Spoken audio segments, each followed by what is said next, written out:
we're ready to get started. I just would say a few words about this panel. People tend to think when they talk about Apollo missions like Apollo 11 and Apollo 13 get a lot of attention, but each of the missions on Apollo was of great significance and very important, and they all had their share of problems. And Apollo 14 and Apollo 15 are no exceptions.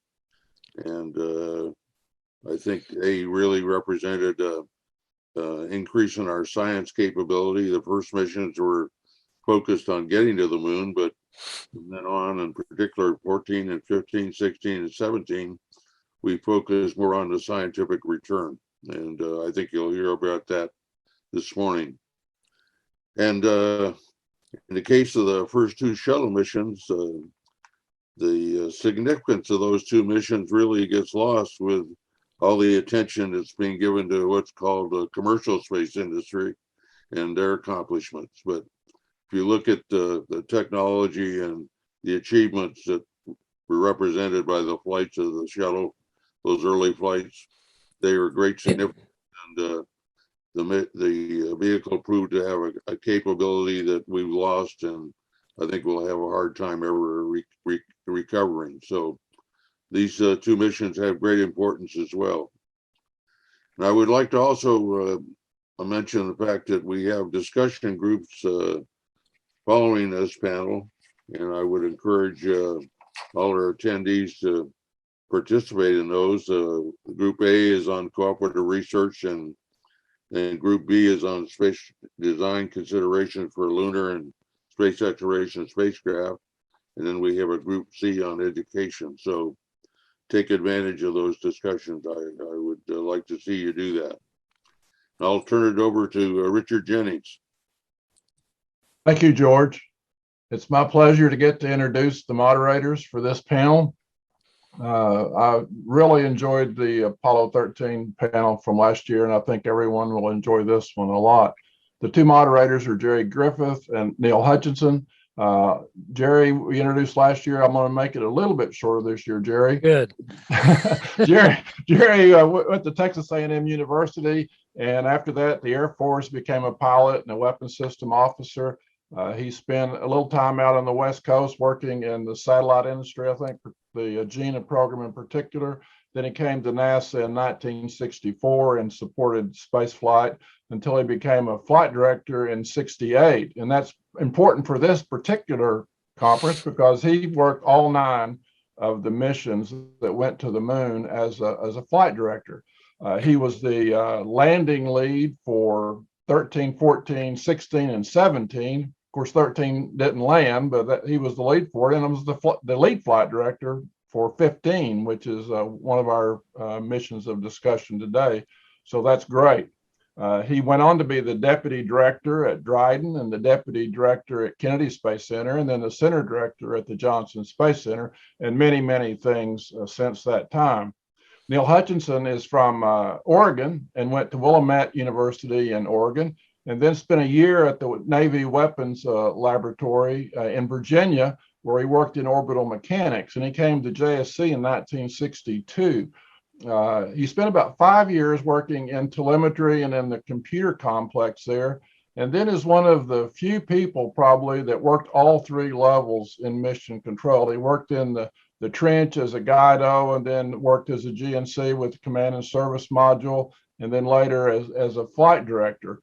He was there for the working the Apollo test flights and the uncrewed vehicles, worked the early missions, and then became a flight director for Apollo 17. He also then did the Skylab missions as a flight director. He worked the landing testing program with the shuttle and the Enterprise, and then became also was the flight director for STS-1, which is one of our 40-year anniversary flights. Later on, he became the director of the shuttle program, shuttle operations, and then the manager of the space station program. So we have 2 great moderators. I'm going to turn it over to you guys, and good luck with your panel. Well, Thank you, and nice to be here again. We did have a good time on Apollo 13, and that kind of sets the basis for kicking off 14 and 15. We've got a lot of ground to cover. We'll try to make it as crisp as we can.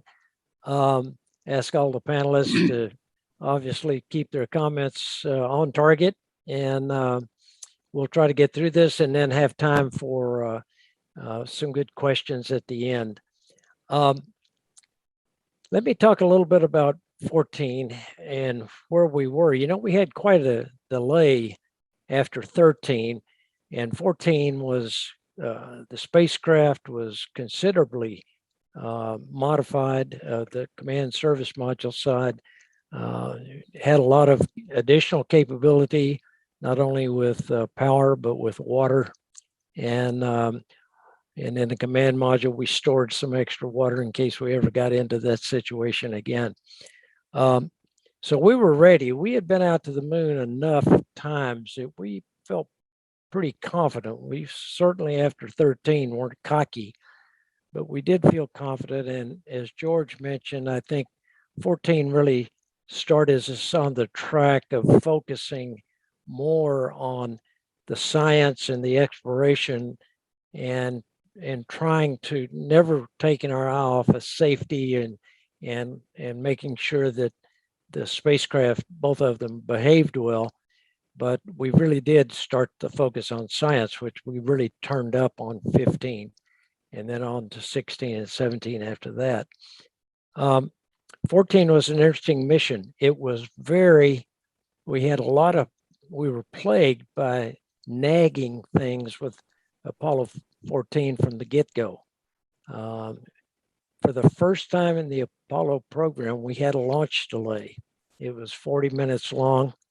It was due to the weather, which we were a little bit sensitive about after Apollo 12 and the lightning strike. So it was from the beginning, we said, okay, now we have a delay. We won't have another one of those. And we launched. Everything went fine. And then we had a tremendous problem trying to dock with the lunar module to extract it from the S4B. It took 6 tries to finally get a capture and a hard dock. And after that, it worked fine. The crew looked, when they got on their way to the moon, they actually looked at the probe after they had taken it out. It appeared to be normal, reset everything, and it worked fine for the rest of the mission. But that could have been a showstopper. We could have gone on to the moon, but we couldn't have landed if we had not gotten that dock with the lunar module to extract it.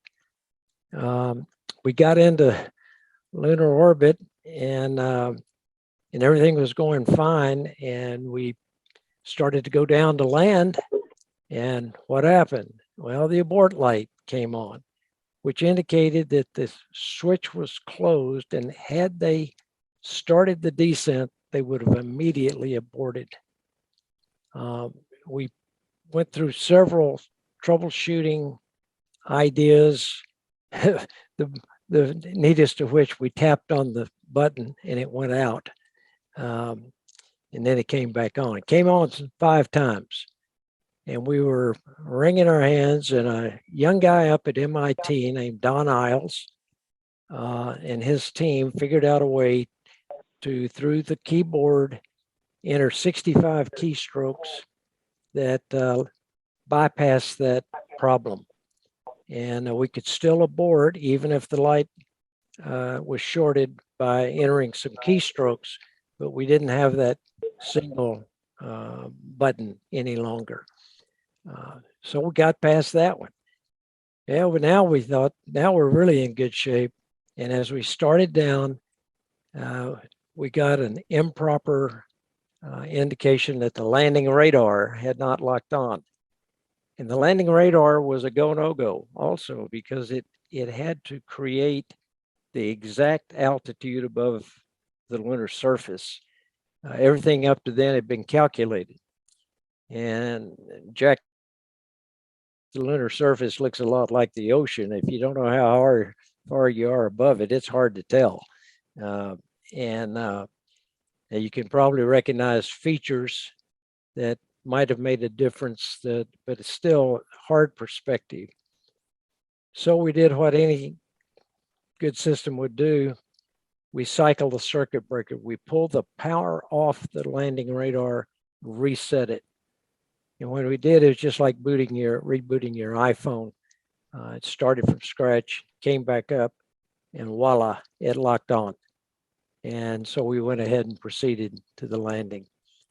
After that, boy, that was a great mission on the surface. I tell you what, Al Shepard and well, middle blank. Mitchell.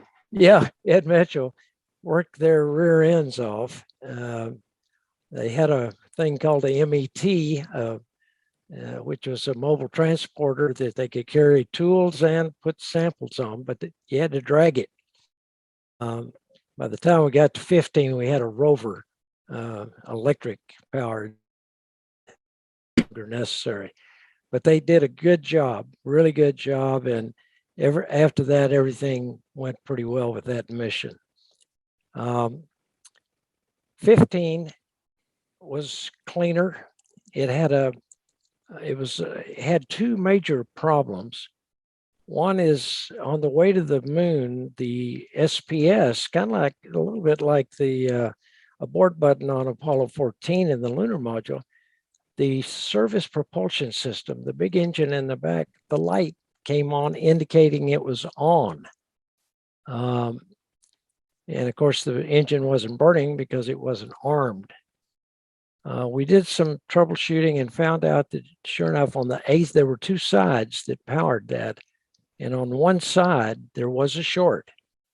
And we figured that out by doing a test burn. And when we actually armed the system, it came on. It was a short one. It was a mid-course correction. So after that, what we did is we didn't start the engine with the A side. We went to the B side, the other side, started the engine, then brought on A after that. So you had two systems holding the engine on. And then right before they shut down, like on lunar orbit insertion, they pull the breaker on the A side and let the B side shut it down automatically. So another workaround that turned out to be fine. And we all know that 15 had a great series on the moon, 3 EVAs that were really, really good. And then everything worked fine until we got back to landing on the Earth. And the three main parachutes came out first, and then one of them collapsed. They think it was the propellant dump that got it, but they never were able they dumped excess propellant. Jack can talk about that a little bit before they land. They thought maybe that actually nicked one of the risers and caused it to collapse. So they made a hard landing. It was a very hard landing in the water, but the spacecraft survived and so did they, and it all turned out okay.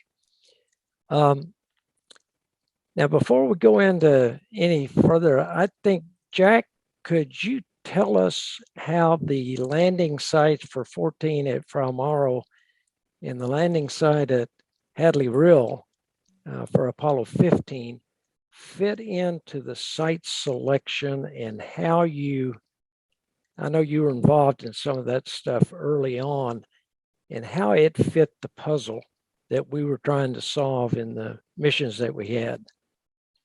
Well, about that time, Gerry, and thank you, and it's great to see everybody. You're looking good. About that time, we had really focused on the science side of the Imbrium Basin. The Imbrium Basin, clearly, even though we did not have yet all the geochemical information that came later, was clearly dominating that part of the moon.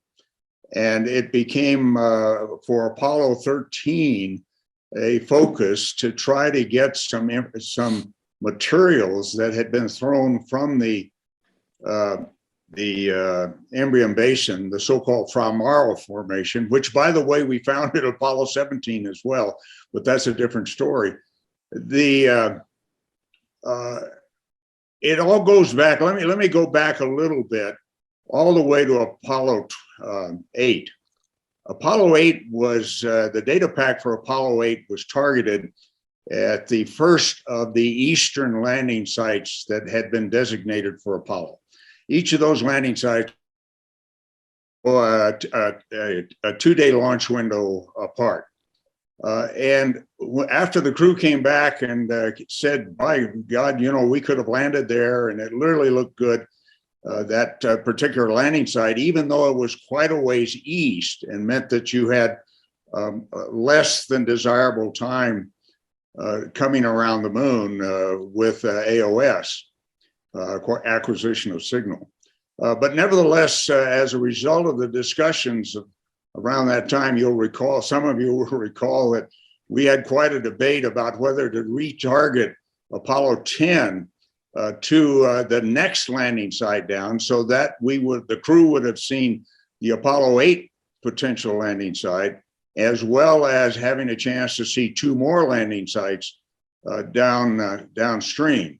It turns out that I don't think that was that, even though that sort of triggered it, the big issue was it gave us a daylight landing. I remember Jerry Hammock finally settling, I think, Chris Kraft on the idea of delaying the Apollo 10 launch for what ultimately became, of course, Tranquility Base. And now with Apollo 11 successfully landed at Tranquility Base, 12 then went downstream a ways. We had some issues with knowing where Apollo 11 had actually landed. And so the idea of a pinpoint landing demonstration became very important. And I think, even though I may have argued against it at the time, I said, hey, I can give you a crater to land at. You don't have to go to the surveyor site in order to land. Nevertheless, I think it was extremely important that the whole team focused on landing near the surveyor spacecraft on Apollo 12. So with those 2 demonstrations of what we really were all signed up to do, namely land on the moon and return safely to Earth, then it became of interest again back to whether or not we, within the Apollo belt, more or less, we could find some Embrium ejecta, and that became the Apollo 13 objective. And with Fred Haise and Jim Lovell so absolutely dedicated to the training program that we were putting in place at that time, really important part of the mission. Even though Apollo 13 didn't land, the 2 of them demonstrated that we could do a hell of a lot more training and get a hell of a lot more science out of it. And with that, of course, with Apollo 13 not being successful in its landing, Apollo 14 was the obvious target for Apollo 14 was that landing site. And that became very important from a point of view of many of the samples that we study today. Of course, these samples are the gift that keep on giving that Apollo 14 brought back was important. I can't say that we understand everything about it.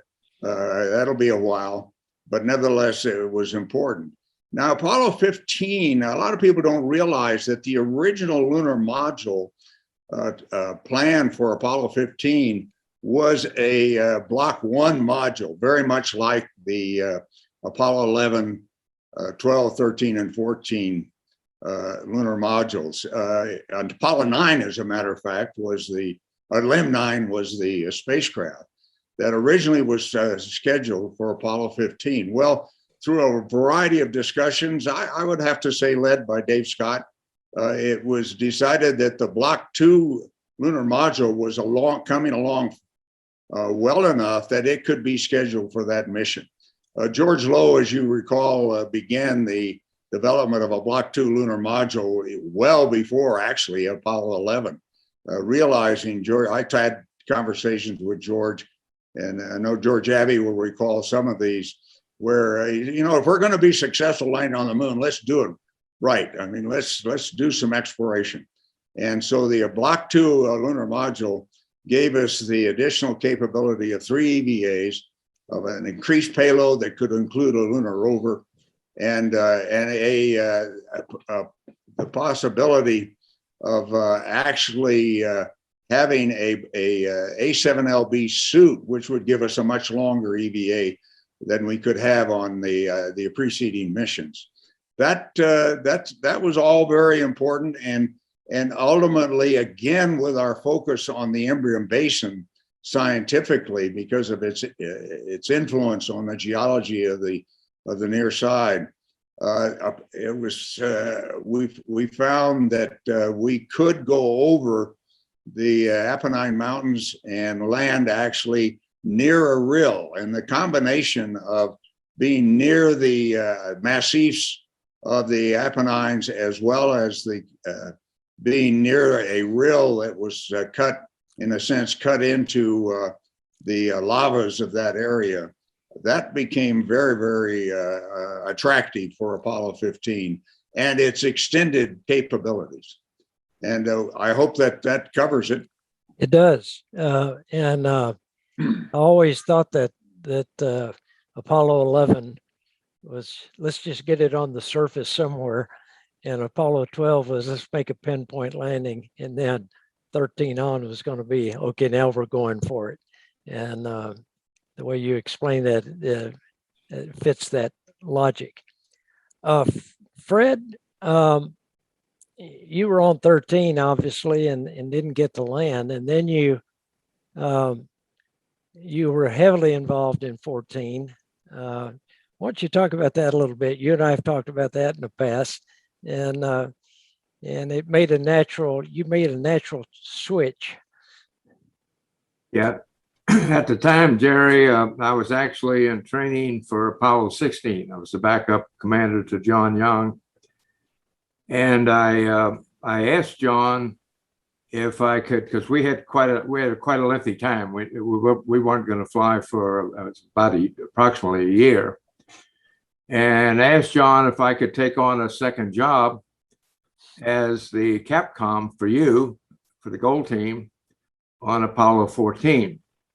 Because I had obviously trained for the place they were going to land from, and virtually the EVA that was planned, at least the second EVA, that was planned to go up the slope of Cone Crater and get the ejecta out of the crater, where we learned in our training that when you have a crater like that, you explore the stuff at the surface is right at the rim, and the deepest part is spread out in array. And so by going up the slope, they could get the material from the depth of Cone Crater. So that was the plan. And I figured maybe possibly I might be of some use or help to Al and Ed as they did that second EVA. And that's why I chose your team, because you were going to cover that part of the mission. It was interesting that Jack mentioned one thing they added, this little rickshaw that was supposed to help them, and I think that hindered them, the rickshaw, with the degree of the rock debris. And what I think Ed sometimes or Al ended up carrying the thing to get around the debris field, trying to get up the. Al was pretty fixated on having that on board. Yeah, and there was also a tougher job than I thought it would be. The slope wasn't tremendous, but with the suits and the workload in those suits, man, they very quickly got to breathing pretty heavy. And I was surprised. I didn't figure it'd be that tough handling that slope, trying to get up to the top of Cone Crater. But they did complete the traverse I don't remember now. They fell short of the cone. I was a little worried about that actually, that got to the cone, how treacherous the ground may be, and I didn't want any of them falling into the crater, because we had a so-called little device, tether. One crew could get another one out, but that crater was deeper than that would have worked. So I was kind of happy they didn't quite make it to the rim in that respect. But You know, they did. Fredo, I was reading the mission report just to get ready for this, and there are estimates that they got to within 50 to 75 feet. Yeah, Right. they were very close to the rim.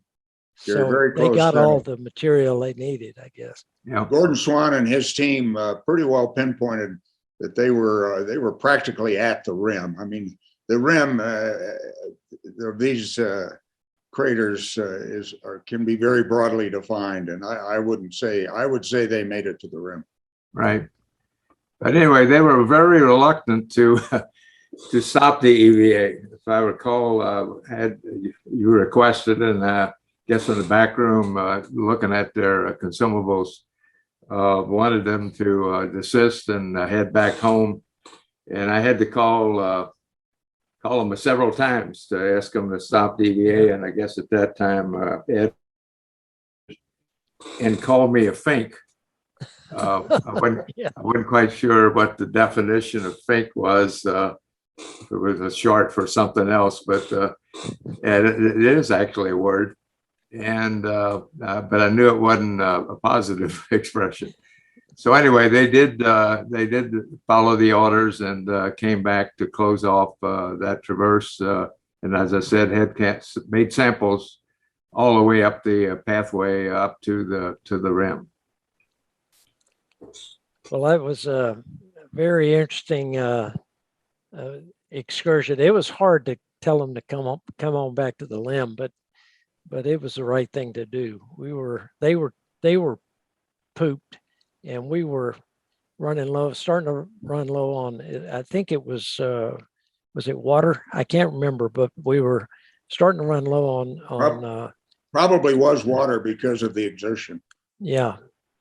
And well, let's bring the docs in, Craig, or either one of you. Mike, what did we learn in 1415 biomedically that we didn't know already? And how did it set us up, not only for the later missions, but for going on into Skylab, the rest of it, and the shuttle ultimately? Did we learn something on 1415 that changed the game or made us think differently? Mike, why don't you get ahead? Yep, you're muted. I think you're muted, Mike. There, how about that? Yeah, that's better. Interesting for me to talk about it because obviously I wasn't there. And so this is secondhand knowledge, so to speak, and multiple discussions with my father since it all happened. And as you did, Gerry, I looked at the various mission reports. I actually went into Chris Graff's book, Go Flight, where he talks about his interaction with you. And particularly, I would say Apollo 15 as opposed to 14 is maybe the biggest thing that came about in regard to changing something medically, dietary, whatever, for future flights. And it was what was done. And that's related to the lunar module pilot developing extra cardiac beats, premature ventricular contractions that occurred while they were doing EVA, which always surprised me after I became a physician, and looking back and talking with my father about this, is that they were aware of what was going on, but they never stopped anything from happening. And I think that's pretty gutsy as to what they did, as opposed to, Mike, yes. I might add a little bit there. Those PVCs were not unusual except in their number. I think they had Correct. seen PVCs on the cruise before. Well, they had isolated PVCs. I think what happened in particular was that they ended up with what's called a bigeminal rhythm, which Right. they had never seen before and never seen since. Bigeminal rhythm meaning you had coupled beats, and so that you would get every other beat was a PVC. That's unusual. That's scary. And it disappeared, and that was fine.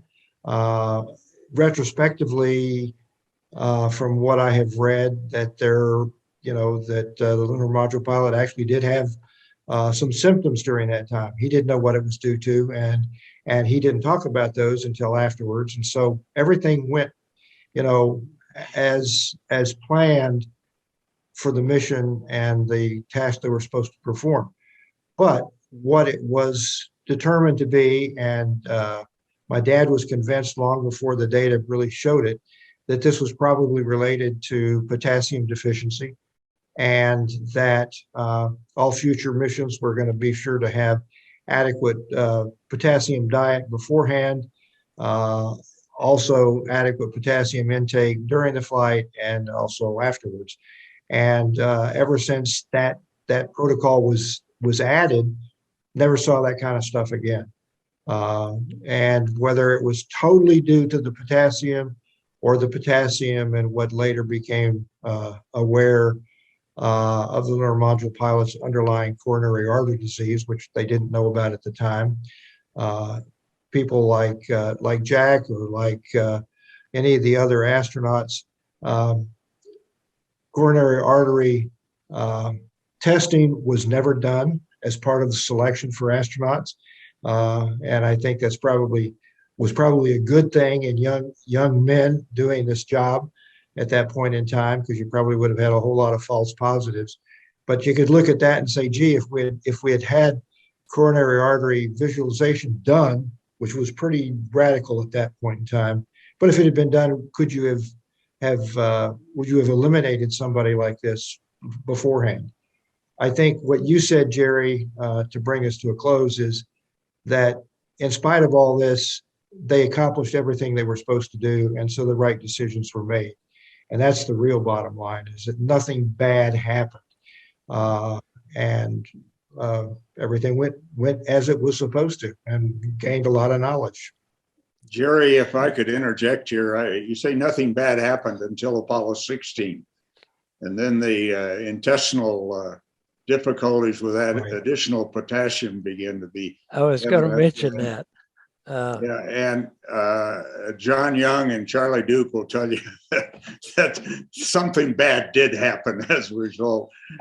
But I think we may have overdone it a little bit.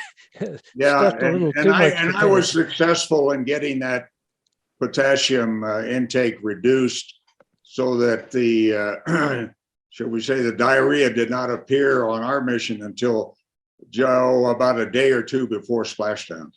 Yeah. Craig, you were involved in the quarantine missions, I know, and 14 was the last, I guess, the last quarantine mission, wasn't it? And I think you're muted. Can't hear you. Can you hear me now? Yeah, there you go. All right. 84-year-old gentleman trying to figure out a little modern technology. It certainly is an honor to be part of this panel, and particularly to see Mike Berry and Crippen, because I had quite a lot of interactions with them. You were talking about the last quarantine. 14 was unique in many ways medically. Number one, the commander, Shepard, had been grounded because of Meniere's disease. Without going into much about that, it causes you to be very dizzy, nauseated, and obviously non-functional as a pilot or an astronaut.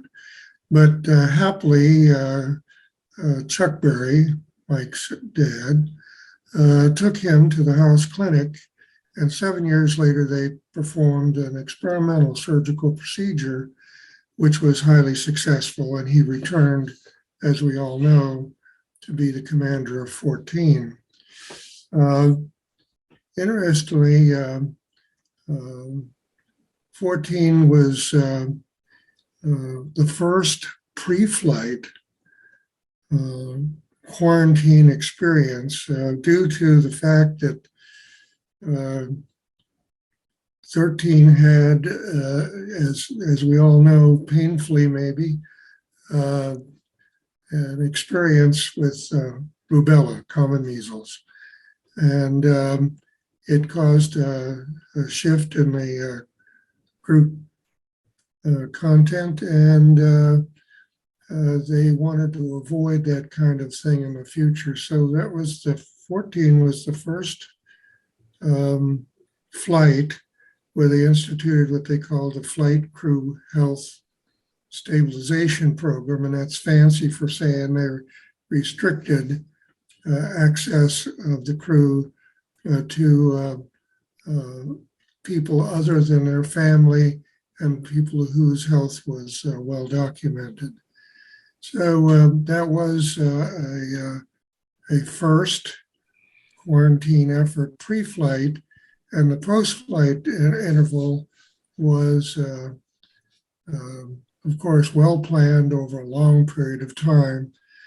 I was a flight surgeon, and I was not assigned to that mission, but I was a person who more or less had command of the crew reception area in the Lunar Receiving Laboratory.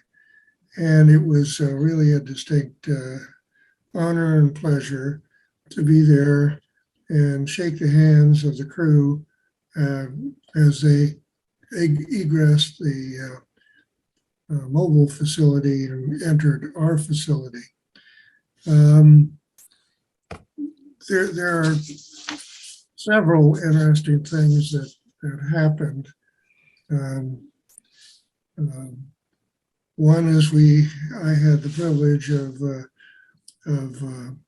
laughing with Shep over his golfing experience, and talking also about Mitchell's javelin throw, which not many people have discussed since.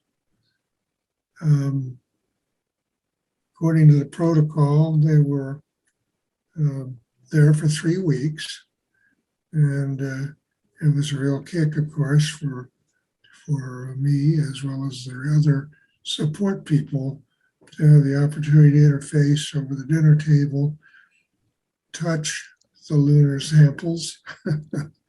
I was the 7th, I think, to have direct contact, and that's why I'm bald, I am sure.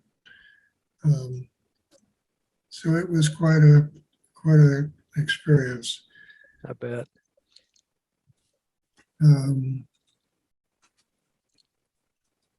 Is that Just trying to think of it? anything.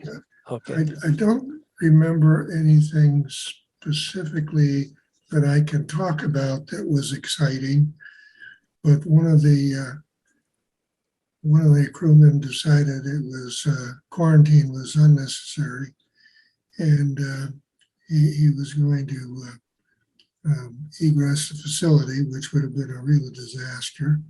Number one, financially, because it's a $10,000 fine, and two, of course, the political consequences would have been grave. But the commander was very adept, and as we all know, he gave Shep a snappy salute and went back to his room.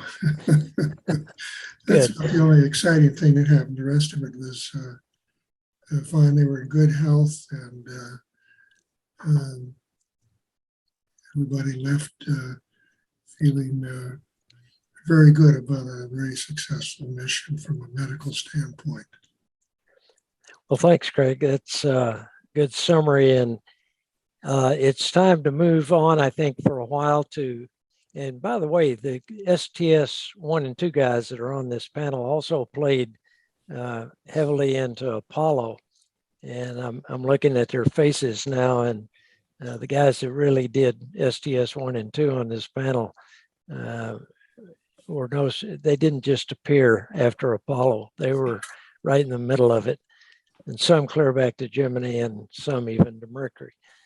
So Neil, why don't we turn it over to you for a while, and let's talk about STS 1 and 2, and then we'll try to kind of tie the two together. I look at Milt Heflin there, and heck, he's been around all of this for a long time. So Neil, take it away. Okie doke, Gerry. Let's see. Is George here? Do we need to conform to the cutoff time that was on the agenda? Because if so, we've only got about 15 minutes. Can George answer that question? He told me yesterday you could go a little longer. No Oh, problem. okay. Well, we No, likely will then, because I doubt we can get them both done in 15 minutes. Well, let me start here with a couple of things. Probably the first thing I'd like to comment on is I would like to, and I'm sure the other people on this loop, I would like to acknowledge the fact that two of the major players in STS 1 and 2 are no longer with us. And that's John Young, the commander of STS 1, and commander of 5 other flights for that matter, or participant in as a crewman in 5 other flights. And then Don Putty, who was the entry flight director for both STS 1 and STS 2. And those guys made absolutely enormous contributions to the success of those 2 flights. Let me start off by saying a couple of things about the shuttle. Our audience here today, the guys that are all on this call know all this stuff, but I suspect some of the folks who are listening in are probably not that familiar. The shuttle was absolutely wasn't like anything we'd ever flown, and that goes all the way back to the very first concept with Mercury. And it had piece parts like the solid rocket boosters, aerodynamics, both going up and trying to get it back down, landed on land. The systems that most of us were used to seeing on Gemini and Apollo, and even on the Skylab space station effort, were just tremendously more complicated and more sophisticated. We learned how to put redundancy on redundancy on redundancy in the vehicle, which helped us a lot to keep flights flying when something broke. Obviously, STS-1 was the first and the only manned space flight in history that flew with a crew on board without any test flights in the air.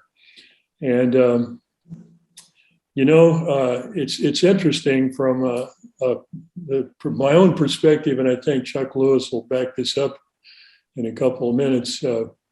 We in the flight control business, we're not building the ships; we're charged with flying them. And the fact that this vehicle was substantially different, we just kind of attacked it as if it was just another spacecraft. And obviously it wasn't, but the outlook for learning about the vehicle, learning how to fly it, and getting ready to fly it was a process that was pretty well honed in the previous 3 or 4 or 5 manned programs, depending on how you count them. And however, this first flight, we had an extraordinary amount of time to get ready, quite by accident. Most of us were engaged, or several of us on this loop were engaged in Apollo-Soyuz in 1975. And of course, the shuttle was being built then. And at the time, we actually thought we would probably be in the air around 1978 and maybe slip to 1979. And as we all know, that didn't happen. The flight teams started training actually in 77, late 77, and certainly full blown in 78.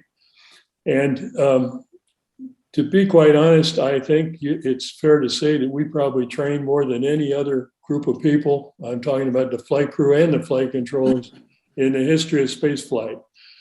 We went almost 5 years getting ready. And so without belaboring it, I'd like to let Crippen talk a little bit. I'd like to talk about that pre-launch period some, and let Crippen talk about what his perspective was as the turbine blades fell, the engines came apart and the tiles fell off, and we just kept training. And Crippen? Yeah, well, thank you, Neil. I'm pleased to join this panel, and a lot of friends out there. Well, STS-1 was certainly a highlight of my career. I was very surprised when George Abbey asked me if I wanted to fly the first one. I figured John Young was naturally the right guy to command the mission, but we had several people that had flown before in the office at that time, although we dwindled down. And but I figured they would have somebody else, not a rookie, fly, but for whatever reason they did, and I thoroughly enjoyed it. And it was, we took advantage of that time due to the engines coming apart and also the thermal protection system, the tiles not tending to adhere to the vehicle very well. But there were a lot of other things going on. But I remember sitting in flight techniques with you, Neil, going through every conceivable thing that could go wrong with that spacecraft, and there were a lot. And we developed procedures to cover them all. We had them in our all of our books and our all the material we had. And in fact, I believe a lot of that was still flying when STS-135 flew. But overall, it was an exciting mission when we finally got around to it. I will, if you want me to go through on the flight, truthfully, we did have one scrub due to a computer issue. When we brought the backup computer online, it wasn't in sync with the primary system. So they had to go figure out what that was. And it turned out it was a very small window that we happened to bring the backup online, and it couldn't see the primary properly. So it was just a matter of switching it off and bringing it back on again, which is what we essentially did when we did go fly on April the 12th. The flight, truthfully, looking back on it, was about as smooth as we could have hoped for it. We did not really have any major system problems, but and our job was just to make sure we could get on orbit, check out the systems as best we could, and bring it down and land it, which was a great way to end the mission. I've never seen John Young as excited as he was following that landing. Crippen, interesting. My perspective on when we finally got in the air, after we got into orbit, I thought to myself, that was the easiest simulation I've ever had. I mean, we must have run, I really don't have a count, but I would guess 500 launch simulations, and 490 of them didn't make it. And so it was quite a delight to get up there and not have to exercise any of those procedures and the like that we'd been training on. We did have one kind of uh-oh moment after we got on orbit.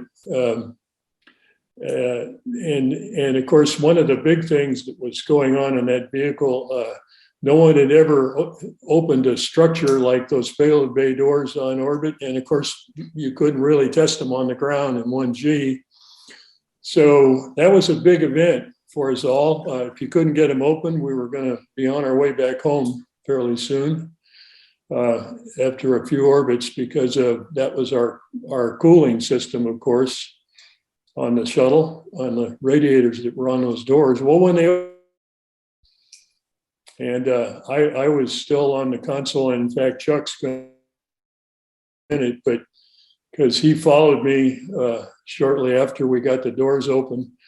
We got the doors open, and Crippen aimed a camera out the back window, the payload bay window, the two little windows that are up there in the lookout on the payload bay, and there were a bunch of tiles gone on the OMS pods, or damaged and missing. And of course, the first thing that goes through your mind is, well, okay, those tiles were white tiles, and they're really not particularly critical for thermal protection. They just help to not damage anything in a turnaround sense. And but you're worried about the rest of the vehicle.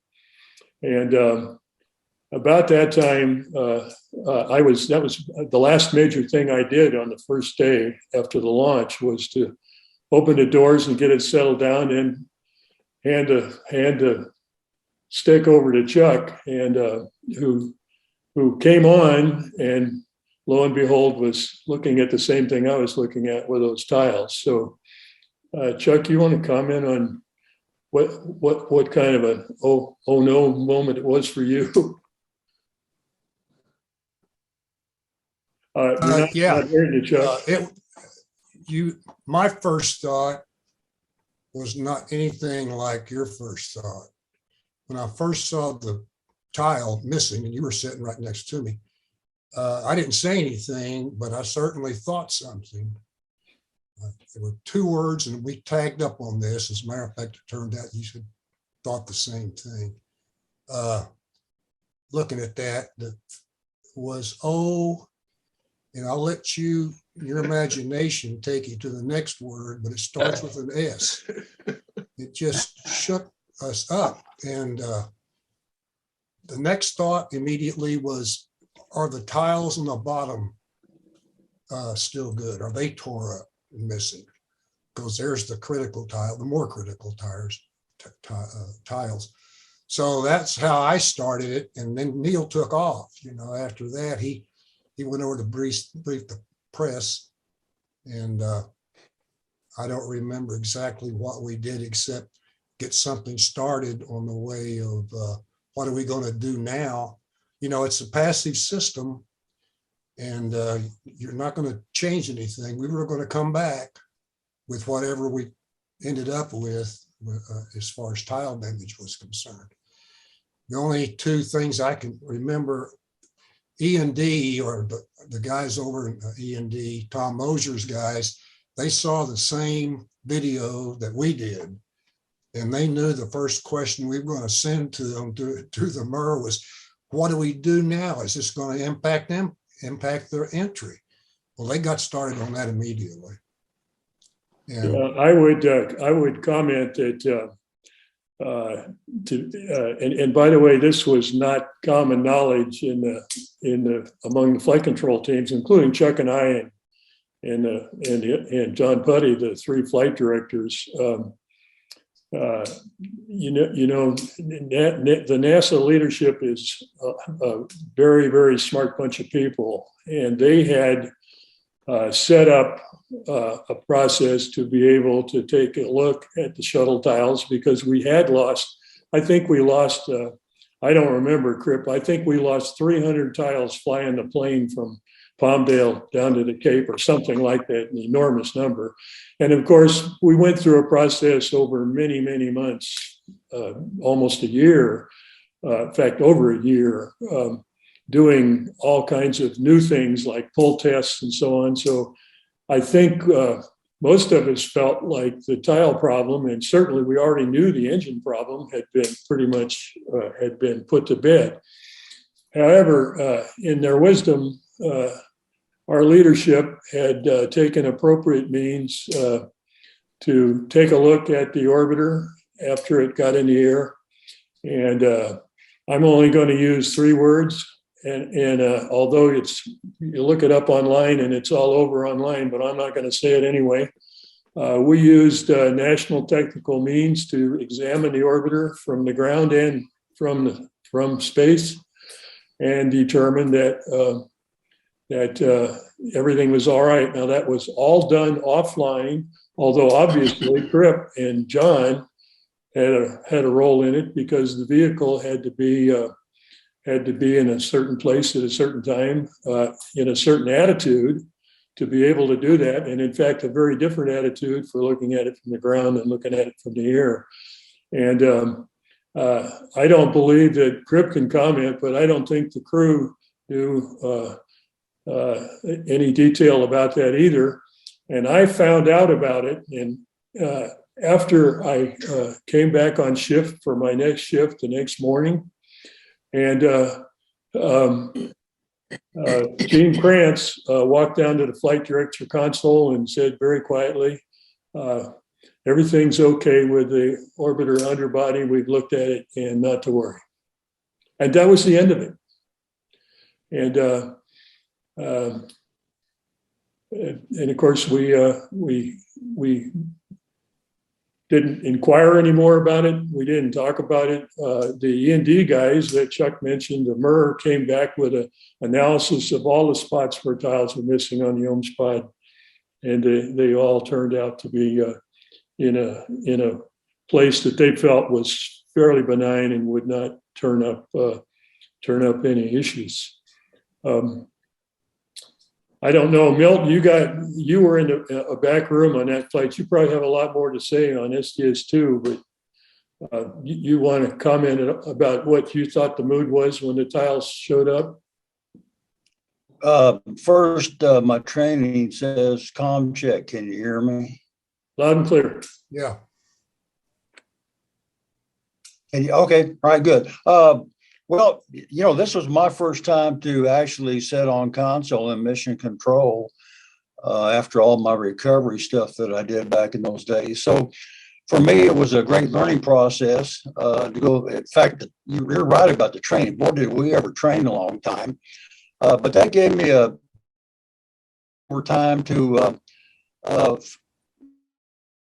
how you did your business. And at first I was like, man, you are really a tough guy. And sometimes that was hard to deal with during simulations and so forth, but I guarantee you it was something that later on in my career, I think I thought back and I don't have enough of what Neil had going forward. So it was a super time for me. First time I sat on console, Bill Moon's back room, Eagle back room as an EPS, electrical power system guy. And for me, it was just such a thrill to hear those strip chart recorders whining as we went uphill.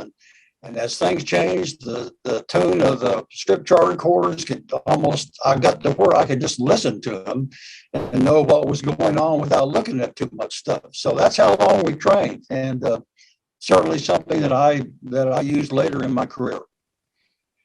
Well, it's interesting. When the flight, as the flight wound down, and during the entry, I give it one little very short war story. I had a thing about extra people in the MOCR, and those of you who are around probably know about that. And the simple term was there weren't going to be any. The only people in the MOCR were going to be the individuals on the consoles doing their thing, and during ascent anyway. And I have to say that my friend Don Putty did it completely differently. He let all of us come back for the landing of STS-1, and we all we were all plugged in, and the room was kind of a busy place. But Pud accommodated that since it was a pretty historic thing. Crippen and John probably would not have liked the fact that we had every single plug in the control center and every single console with a headset plugged in when they were trying to get the vehicle back on the ground. But it all went well. And when we got back, one interesting comment, and I'll end this because we got to press on. We're really running behind to STS-2.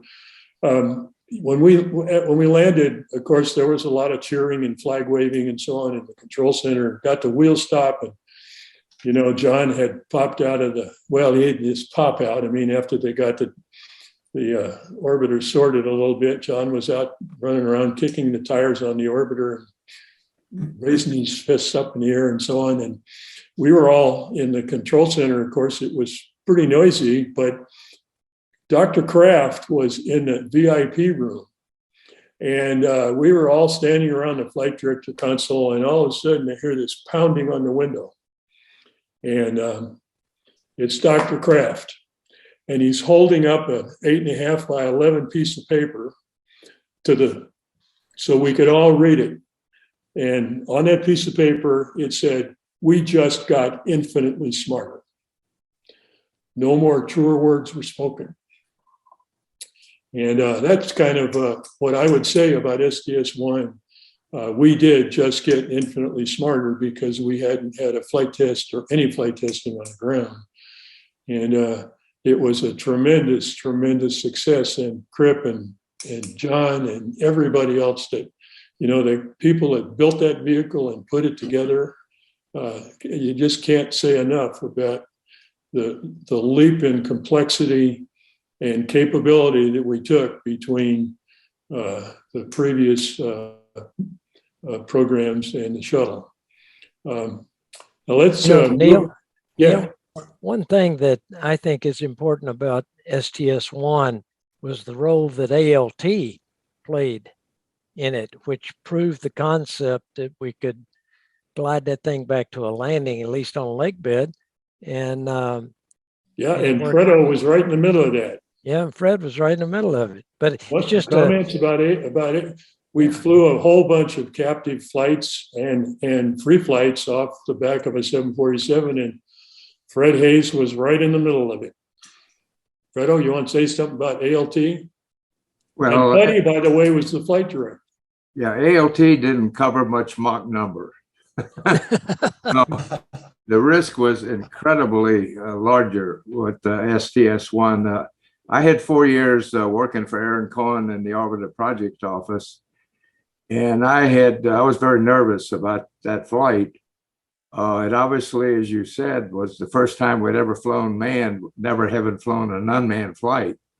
Charlie Duke ran a study that talked to how the human capability on board would greatly ensure the success. That was part of the winner. At the same time, Aaron asked me to look at it from a programmatic standpoint and looked at what the schedule and cost impact would be should we do that unmanned flight. And that was pretty negative. So I think the combination of those is what kind of drove it to say, well, we'll take the risk. I was further worried about the risk because we greatly cut a lot of the testing.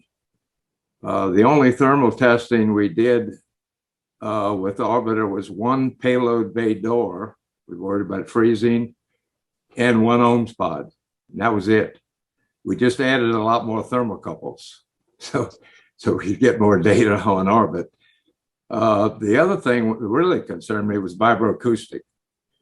We had a cabin vibroacoustic article and the F section, and we actually had to add horns in the vibroacoustic facility because the dB level was higher for the orbiter sitting so close to all the engines. It was higher than Apollo. The facility wasn't configured to handle that level. And I remember many meetings with, again, Tom Mosier and the gang, structures gang, who obviously didn't want to cut out those articles. In fact, with Aaron breaking his pipe on the desk one time, and the discussion that went on. So that was what had me concerned mostly, was the vibroacoustic when they were going to lift off, should we felt pretty good about the analysis through primary structure, but it was kind of empirical to secondary structure, and worried about what would happen to all the equipment that was mounted in those areas, like computers, et cetera. And so that was a big concern, and I was obviously happy that the thing didn't come apart in that respect as we lifted off that first time. Fred, I might add You know, to that, one, we did have some significant damage on that first launch because it underestimated the magnitude of the SRB ignition shock wave. Yeah. And we Yeah, didn't know it, about a lot of the damage until we actually got back. And then I don't, even after that, I think Neil would agree, we didn't learn about some of the anomalies that we had until much later in flight. Yeah, there were two fairly serious post anomalies that were turned up post flight, and one of them had to do with that overpressure from the SRB ignition and not getting enough suppression water into the flame trench to deaden or lessen, you can't take it all away, but lessen the acoustical impact to the orbiter. It's as we found out later, and by the way, there was nothing the flight crew or the flight controllers could have done about this had we known about it, but the body flap, which is a thing on the back of the orbiter, of course, that's used to control pitch and aerodynamic flight, and you don't want it doing anything during ascent, so it's in a trail position and it's being held there by hydraulics that would normally move it when you're in aerodynamic flight. And the body flap was moved, believe it or not, this is post-flight analysis now, virtually beyond destruction of the hydraulic system to hold it. And by the SRB overpressure, it bounced way up with the hydraulic system trying to hold it at zero, and it survived it. And thank God, because without it, we'd have had a bad day. And the other one was, and we didn't learn about this one. We didn't learn about, as Chuck said, and I think, as a matter of fact, John was pretty irritated that he didn't find out about it till quite a bit later. I don't remember when John and Crippen first heard this, but the right landing gear door was broached with heat from the reentry, and it actually melted some of the structure inside the door, and I believe it was tile gaps, and not a missing tile, but tile gaps or misalignment that allowed that to happen. And of course, that would have been a mighty bad day too if you hadn't been able to get the gear down. But there were a couple of things like that did not, we couldn't have done anything about. We didn't know anything about them at the time. That certainly would tell you that we were fortunate. Let's move on to STS-2 because Could I just interject the human element back in one? Yeah, go ahead, Craig. Hi. I went into the orbiter immediately after it landed, and I was to check the crew, make sure that they were, stable, hydrated, and not going to fall in front of the world. And of course, I only had half of an opportunity because John, of course, raced down the ladder to the deck and was obviously in good shape. And I went in and climbed up to the flight deck, and Crippen was very, very healthy, and invited me to watch him as he powered down the vehicle. And my job was pretty easy, but then we all went back to the medical facility where we had a rather elaborate series of questions that the other flight surgeon asked John and I asked Crippen. Crippen was extremely helpful, filled in all the gaps and what had gone on. And just while I haven't had the opportunity to thank you, Cripp, for being so hospitable and the privilege of being on the flight deck with the pilot, but the crew was in excellent health. The other thing I'd like to introduce is that we were trained as flight surgeons, all of the toxic problems and where we could stand and where we could go. And we had a hood that we could pull over our head with emergency oxygen. And the next thing I know, I'm looking at the President of the United States and the commander of the shuttle doing all the things they told us not to do. And that always amused me. Luckily, we got away with it. John didn't have a tire explode on him.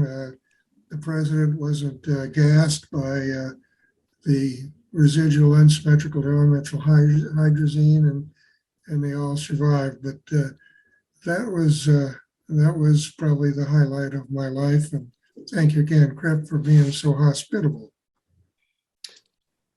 Okie doke. Well, let's, Mike, I'm gonna let you wax eloquently on STS-2, and I know you were my flight surgeon on STS-1. I would only ask you one last question on STS-1. Was John's heart rate did it really max out at 72? Yep. I can't answer that. Can you, Mike? Yep. It did. I mean, it was like, I don't remember either Cripp's or John's doing anything fantastic. I ended up writing up the report as to how everybody did in flight, and it was about as nominal as it could be. I only have one disappointment, is being the first time I was ever, on console, like Milt was saying, the excitement of being there. That was certainly a big thing for me. But the only disappointment was nothing ever happened. So I never even got to have a private medical conference, which I was really looking forward to doing. And when I was there, you said, no, it's not necessary. I said, I just want to talk to him. I said, nope, can't do it. Well, I'm certainly glad you didn't have an EKG on me. I understand. Okay, well, let's talk about STS-2. We're really running over. I hope George is not unhappy. Let's. So, STS-2 again, and I'm sorry that our two STS-2 crewmen were unable to make it here today, but certainly Milt and myself and Chuck and Mike's probably going to say a few words too. But STS-2 was the first time for the second time, and you got to remember we had never reused a vehicle in flight before this, and we had a little hard time getting off the ground. We had one scrub, but we finally did make it into orbit and in good stead. And another launch that was, in my mind, virtually nominal, really uneventful in terms of anything that we weren't expecting going on until we got to orbit. And that's when it started to kind of come unraveled. And we're going to talk about this we're not going to talk about it for long because we're running out of time. But for those of you who don't remember, STS-2 was the only shuttle flight that was cut short on purpose. And we lost a fuel cell. That happened on my shift, but we, of course, got on orbit. We opened the payload bay doors, and things were cooking along until Bill Moon, who was my eagle on that flight, and Milt was also in the control center as Chuck Lewis's electrical guy. Started talking about something not looking healthy in fuel cell 1. And before we knew it, the fuel cell started shedding loads. And it didn't take long to figure out that we were going to have to do something. The something turned out to be maybe not the most casual thing in the world, because obviously when you're going to take an action stirred up by the control center that's going to literally terminate the flight, early, it's a pretty big deal. And I know that in my history as playing around in the flight control business, I've always had a healthy suspicion of instrumentation. Lots of times these systems don't behave exactly as we saw them in a simulator, or even as we saw them, the real system running on the ground. And you got to be really careful that you don't misinterpret something. And Bill Moon had a hard time convincing me that we were in a serious condition here. And we went through a process, and he finally convinced me we needed to shut the fuel cell down. So we closed the reactant valves and shut it down. And then people began to worry that we might have had a breakthrough between the hydrogen oxygen membranes. And I don't know all the technical details, but I do know that Bill Moon was convinced after a while that we were in a situation that could be explosive in the payload bay, of the orbiter. And he finally convinced me, and we ran a procedure that had never been done before. It wasn't in any of our checklists. We had, of course, closed the fuel cells down by shutting the reactant valves. We put them back online to use up the reactants in the fuel cells. So that whatever hydrogen oxygen was left in that fuel cell, we used it up with what little electricity we could get out of it. And that all happened right when Chuck, he never wanted to hand over for me again, because last time we did it on STS-1, I handed him the tile thing, and this time I handed him a shortened mission with the fuel cell off. And so, Chuck, you want to say what your thoughts were about coming on again with a big thing in front of you? Well, you're right. I was afraid to come back and follow you in any flight as far as the handovers were concerned. You got me twice. But anyway, just quickly, STS-2's primary objective was the remote manipulator system first test. And as far as entry is concerned, it was an objective. Joe Eagle was going to fly some manual maneuvers.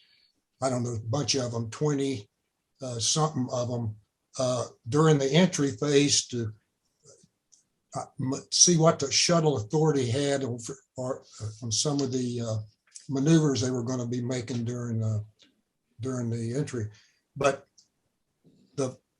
back to the comment about work before STS-1 and the long amount of time we had already, the orbit team had already gone through and done many mal procedures that we'd have available to us during flight.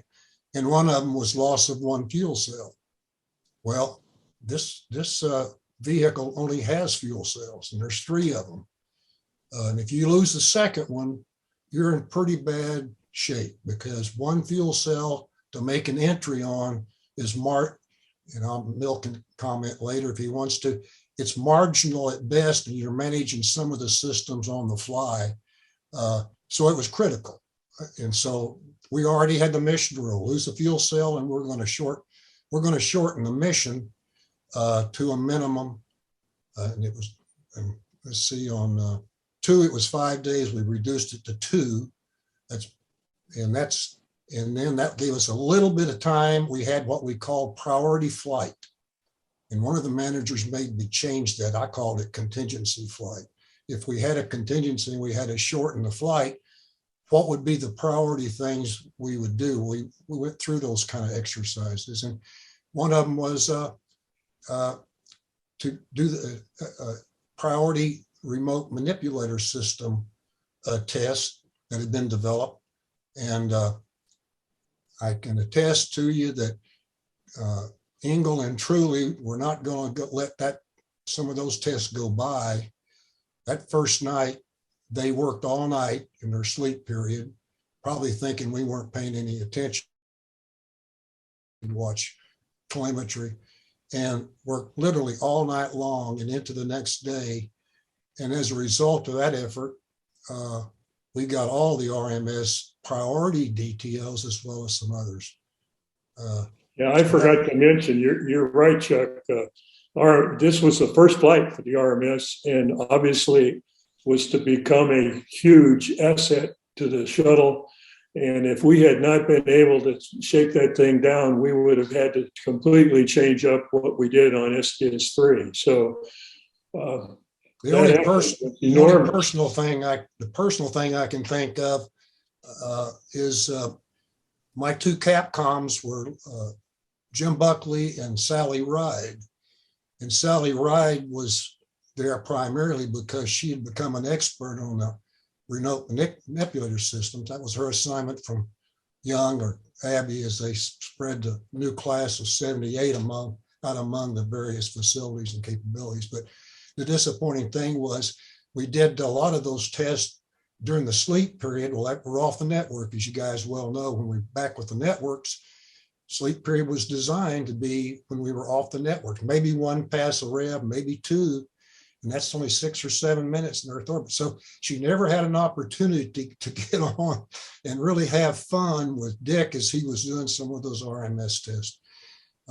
Later, she flew with Crippen on, I think, STS-7 was her first flight. Yeah.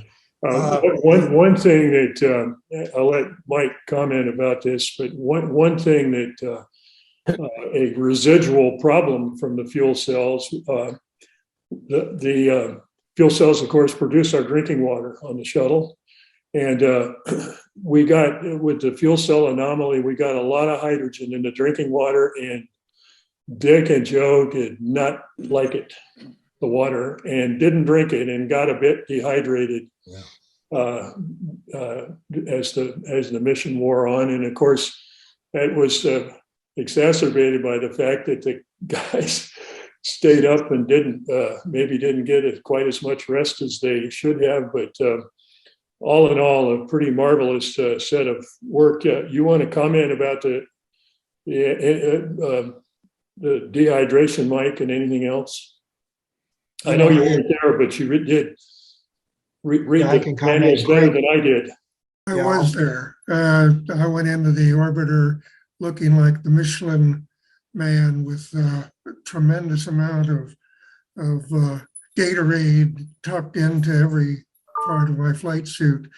And hydration was a concern, and they drank a considerable amount of liquids that I brought in, and were able to do deep knee bends and all the tests that we use just to make sure you're not going to have a faint.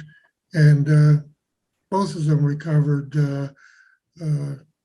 whatever little symptoms they had when they landed. And we got them out in a healthy state. So quite frankly, dehydration was a major concern for us. But it turned out that we could get them hydrated in the orbiter before they'd come out, and everything went well. The only thing I would add, and certainly, Craig could not have done what he did without some foreknowledge of what was going on. And yet, as oftentimes happens, I don't think we knew to what extent the crew really was, number one, fatigued. We presumed, as you said, Neil and Chuck, that they were working all night. But again, we didn't have the details in that. I mean, they weren't telling us they were fatigued. I don't think any astronaut ever would. But in addition to the dehydration, was certainly suspected because we knew they didn't like what they were supposed to be drinking from. And so, human nature as it is, you don't like it, you're not going to drink it. And that didn't seem to be a big issue at the time. And yet, as Craig said, we were certainly concerned about both the fatigue and the dehydration. And once you get back into the 1G and on the ground and after entering back, that was a big concern. And so we were prepared, and Craig was prepared. When we got them back to the trailer for the physical exam, post-flight physical, if they had any evidence of fatigue, I could not identify it. they were jubilant and glad to be on the deck, and were extremely cooperative in the post-flight debrief. By the way, that's the only time you get flight crews to talk about things that later on they won't go near. And so it was Yeah. always a privilege to be there when they were so glad to be alive, and they were jubilant, and were able to really communicate some of the more sensitive information we needed. I almost ended up a very short career because I happened to be in the medical facility, which was off limits for almost everyone. And I was finishing up my post-flight notes, and somebody who walked in and I did not recognize immediately, I knew shouldn't be there. And I was just about to turn around and tell him to get his butt out of the facility when I realized it was General Yeager. And had I done that, I would have had a much shorter career.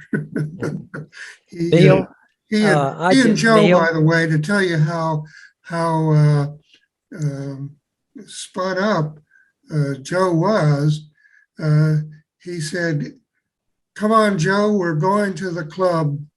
And I thought, oh no, because I was supposed to, have something to say about their post-flight time. And the last time I saw Joe and General Yeager, they were arm in arm laughing and going to the club for lunch. Well, just to finish this completely. Neil, I just got a message that we are holding up the next session. Yeah, So- I think we're finished. Okay. My final comment on STS-2 would have been that out of a seriously shortened mission, those guys, I believe we got about 85% of all of the objectives we intended to get when we lifted off, and we did it in 2 days. We knew they were working up there in their sleep period, but you think I was going to send a call up and tell them, hey, stop playing with the RMS and get some sleep? No, sir. Anyway, Gerry, there you go. STS-1 and 2, and what a joy it was. And it's really nice to see all these good to see friendly everybody. faces once in a while. We ought to do this, figure out how to do this more often. The final remark I'd have is 50 years ago when we did 14 and 15, and 40 years ago when we did STS-1 and 2, I'm amazed at what we were able to accomplish. And particularly when we keep coming back to this training thing. When I think of the fidelity of the sims that we ran in 1960 and 1970 in the case of Apollo, how great they were, and with almost ancient hardware, the computers and all we had. But those sims were so high fidelity, it was real. And I think it made the difference. Anyway, that's all I got. And I think we need to terminate and let them get on with their program. See you, Cripp. See you, Neil. All right. Okay, guys, everybody take care. Gerry. Stay safe. Thanks for Cripp, showing good up, to see you. everyone. Great panel. Great panel.